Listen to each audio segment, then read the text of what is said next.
Before I start, I guess I'll do an impromptu survey. I'm curious. Do most of you like when I have both lights on me? Now, this isn't a do you like the fact that you can see the light in my glasses? That I am starting to rethink at least how I could do it to where I still have the lighting source that would make this video look as nice as it tends to. Although some would say that this is a waste of HD, and you're perfectly welcome to say so. This is more, is the one light okay? Does it bug you? I mean, I could try to reposition it so that maybe it gets more of my face so that there isn't this darkening here, but I don't know. I kind of dig this lighting, and it's a little bit less of a setup to have to work with at this point in time. Not that I'm opposed to, if I hear in mass that people dislike the one light thing, then fine, I'll change it out. But for tonight's videos, we're just going to be working with the one light for now. Now, I'll call him an associate. I don't think that we're on the kind of terms that I could call this person friend, but I do think of them as an associate, absolutely. I would like to think of them as a friend, but, you know, it's not something we've talked about. Anyways, Jordan Owens. Somebody who I've very much enjoyed, not just because of his deconstruction of what the hell is My Little Pony and the Brony phenomena, but his takedown of Gail Dines, which just has gone from brutal to darn near obscene, because people like Gail Dines are just absolutely devoid of at least enough logic, reasoning, and research with which to be able to put forth an actual effort to try to prove these damn near improvable ideas or truths that Miss Dines tends to expunge. Amongst other things, the idea that if a woman, a grown woman, chooses to shave her genitalia, then, well, she's making her genitals look younger, as in underage younger. And she's not alone. Janine Garofalo also has recently caught my ire on my other channel because she decided to make the same claim. And that if you guys out there, no matter your age, like bald pussy, guess what? You're a pedo. No, I'm not kidding. I'll try to drag up Janine Garofalo's little rant on one of her comedy specials. I liked Janine. I respected the hell out of Janine, but lately she's fallen into the same category as Gail Dines, and I can't tell you how absolutely disappointing that is. But it just goes to show, even some of the most intelligent of people can still be stupid. Even some of the most intelligent of people can still make mistakes. Nobody is perfect. And that's the thing, is we tend to expect that. But that's part of what this video is about. It's about expectations and how oftentimes they are extremely unrealistic and unreasonable. Part of why I bring up Owen's video, which I'm going to try to post a link down in the underbar to, is because people try to come from the other side and then try to, some of them are obviously just being facetious, but others actually mean it. Saying stuff to a person like Gail Dines, like saying, oh, you're anti-sex, all you need is just a good fuck. And that's not an argument.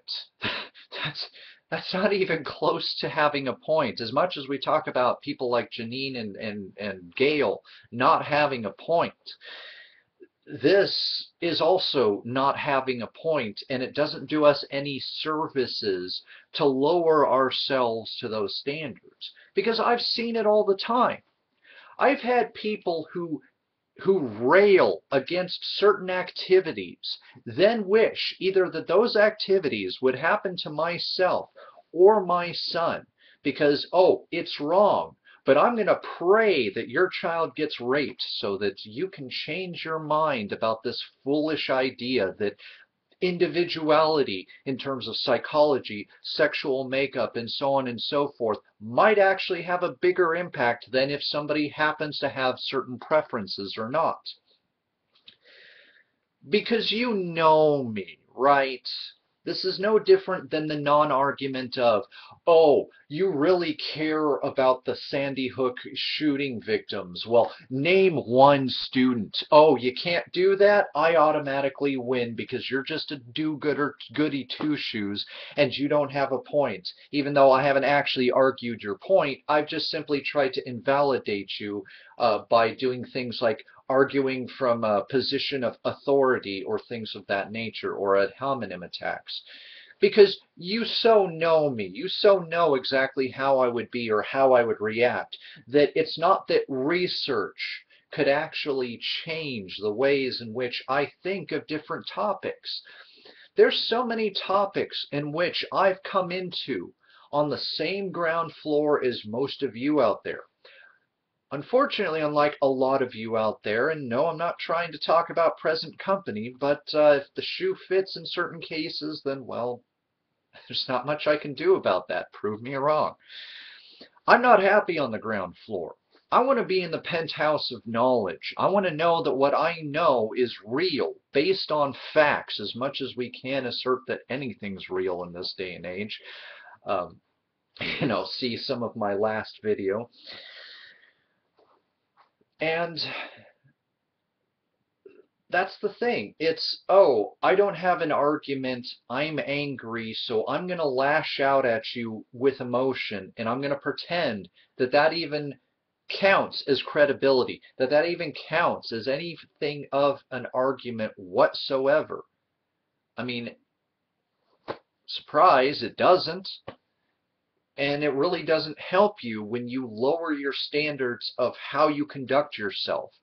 Because then I'm not talking to the higher brain. I'm not talking to the intelligent you anymore. I'm suddenly talking to the caveman you, the instinctual you that says, oh, logically, this must be wrong. And this person is clouding my mind with facts and figures and statistics, and I can't counter that. So if I smash it, if caveman smash, thing I smash goes away. It becomes silent. Suddenly it's off everybody's radar, the genie's back in the bottle, and we can all go home a happier people. It's just the problem is, typically in my line of work, I'm talking about the things that we do go home to, the things that do have a demonstrable harm to us all, and can, in effect, be turned around right onto us. And we can become a target of those things that we think are working, those things that we cling to, because what was it that a lot of opposition tends to say? Because we have nothing better at this point. The problem is what we have in place costs us obscene amounts of money at a time when we have no money in this country. The things that I talk about cost law enforcement time, cost all sorts of things, and the kicker, after all that money, after all that manpower, after all that effort is expunged, there is none, zip, zero, not any kind of measurable, demonstrable difference to the very reasons why this money is being spent, why these man-hours are being spent, why facilities are being filled up in certain cases rather than having other such facilities that are actually managed and programmed to be able to take care of the topics that I tend to talk about. And by the way, the funny irony is that the institutions that need to be getting the funding are not getting the funding. The institutions that don't need the funding are the ones that are getting all the funding. All I've ever asked is just consider the data. Consider what I have to say and then make up your own minds. Beyond that, I don't demand of you as most of you demand of me in return. This is not an equivalent exchange. This alchemy, this social alchemy, as it were, has failed. And I'm trying very hard to level that playing field for us all.